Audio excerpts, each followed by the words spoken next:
reviewing a film that's, well, it sparked a lot of conversation, to say the least. Joker. Whether you're thinking about giving it another watch, or maybe you're just curious about all the buzz, we're really going to dig into this one. Sounds intriguing. Yeah, we've got a lot to unpack. So we've got IMDb open, we've got reviews, even a YouTube breakdown queued up, ready to get into it. Absolutely, let's dive in. Okay, so Joker. Right off the bat, you see Joaquin Phoenix is starring, and you kind of think, okay, comic book movie, maybe a villain origin story. Yeah, and I have an idea of what you're going to get. Yeah. But then IMDb kind of throws you a curveball. How so? They've got it labeled as psychological thriller, Hmm. not your typical superhero flick. And with an 8.4 out of 10 star rating, clearly it's doing something right. That's a pretty impressive score. Yeah. You know, it's interesting how Joker really messes with your expectations. Totally. It's like, okay, so on IMDb, we get the basics. Arthur Fleck, played by Phoenix. He's a struggling comedian in Gotham, and, well, we know he eventually becomes the Joker.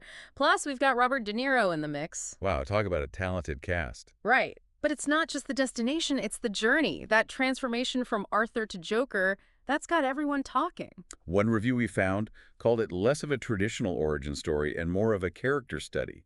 Like, we aren't just watching a villain rise, we're seeing a man completely unravel. It's dark, intense stuff. Yeah, and some reviewers even said it's grotesque, haunting, and cringy, but mesmerizing. And someone else said they found it interesting to watch how he deteriorated mentally. Interesting. Feels kind of understated, don't you think? I mean, this is the Joker we're talking about. It's definitely not your average lighthearted film. It's got this unsettling feeling that gets under your skin.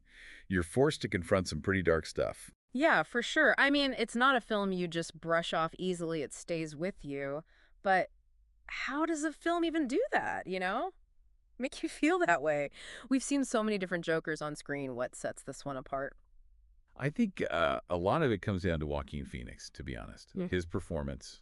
It's something else. Yeah, I can see that. In his review, Chris Stuckman called it fierce and ferocious, which, I mean, it's not an exaggeration at all. It's intense. It is. And he even said it's unlike any other Joker we've seen, which, you know, that's saying something. We're talking Jack Nicholson, Heath Ledger. Yeah, those are some pretty big shoes to fill. Right.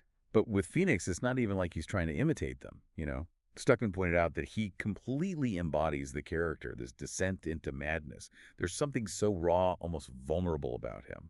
And it makes you forget you're watching a comic book villain for a second. And then at the same time, he's terrifying. Yeah, that duality comes through in the reviews too, like that fine line between actually feeling sympathy for Arthur and then like genuine fear. Drawn to his story, but then he does something that just makes you recoil. Speaking of making you recoil, remember that IMDb trivia tidbit about Phoenix having the hardest time with a Joker's laugh? Oh, yeah. Can you imagine having to practice that?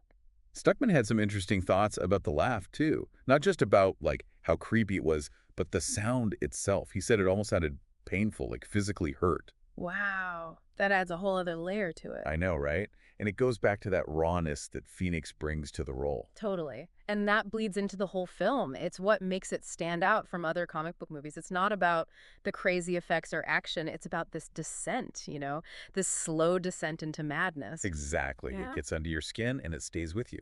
And, well, Joker definitely does that. But it's also sparked a lot of debate, hasn't it? Oh, absolutely. Stuckman addressed it in his review, too.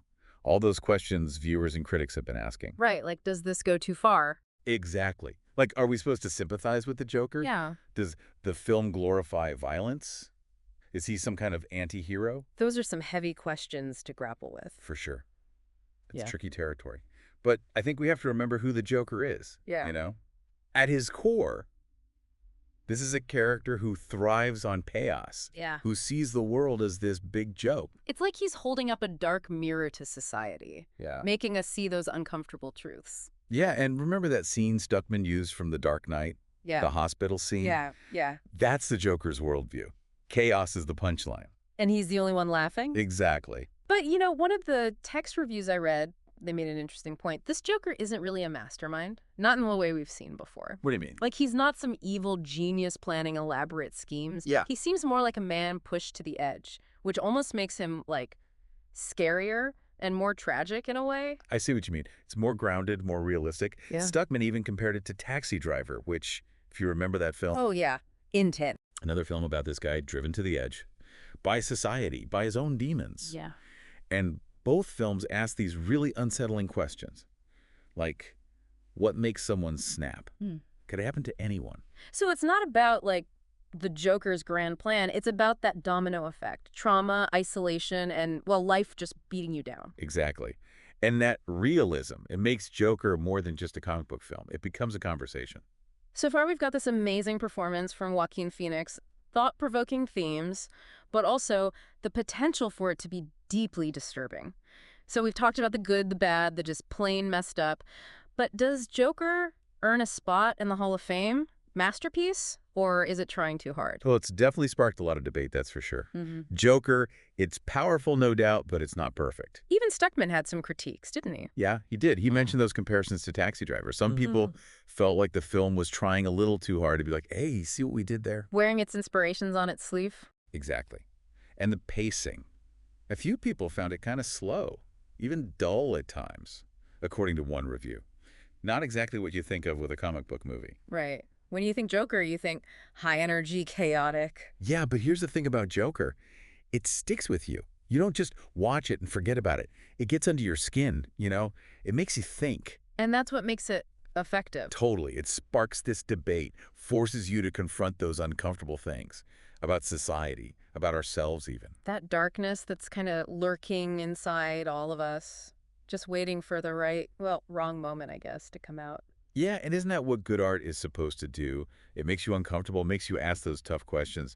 Stuckman gave it an A-, which isn't bad at all. Not bad at all. He acknowledged the flaws, but still praised how impactful it is overall. It definitely leaves a mark on you. So after all this, after going down the rabbit hole with Arthur Fleck, would you be drawn to his message or would you be running for the hills?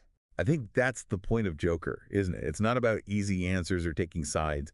It's about looking at ourselves, at the world, and seeing that line between sanity and madness. It's about asking ourselves, what role do we play in all of this? Well said. Well, we're going to leave you with that final image of Arthur up on that car in full Joker makeup. Is it a victory dance or one of the saddest things you've ever seen? We'll let you decide. Let us know what you think, what resonated with you about Joker. Hit us up on social media. Let's keep talking about it. And until next time, happy viewing, everyone.